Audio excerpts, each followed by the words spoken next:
I regret paying $2,000 upfront for my M4 MacBook Air.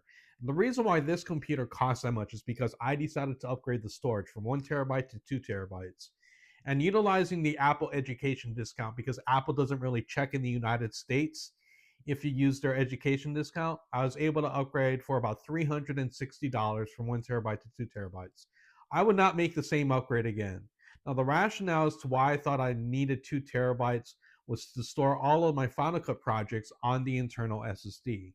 Well, as it turns out, I got used to the workflow of just offloading my Final Cut projects onto my 2 terabyte external SSD. So therefore, it wouldn't be necessary for me to get the 1 terabyte of storage. Furthermore, in that video, I also stated that you're better off buying a MacBook Pro. If you're thinking of spending anywhere between $1,600 and say $2,200, you're better off getting the MacBook Pro because that computer is better than the MacBook Air in every conceivable way.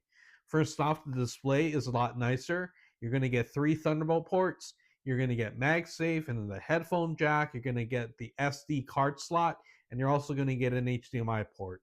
So you're easily doubling the amount of ports comparing the MacBook Air to the MacBook Pro. So that's just my overall piece of buying advice. Do not upgrade to the highest tier of storage, especially in the Air. Now, if you're getting the Air and if you're getting, say, the 1 terabyte SSD and 24 gigabytes of RAM, I would say that tends to be the sweet spot for these computers. But anything beyond that, anything beyond 1 terabyte of storage, you really don't need it. And unless you really want to future proof your system, that's the only way I can recommend spending the money to get 32 gigabytes of RAM. So it's a $400 upgrade price to go from 16 to 32 gigs. I tend to agree with that because I want to keep this machine for at least 5 to 7 years. But beyond that, 24 should do you fine in the meantime. So 24 and 512 gigs of storage if you're on a budget. If you can afford it, then you should get the 1 terabyte option.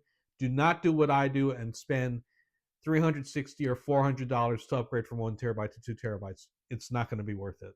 All right, that's about it. Peace.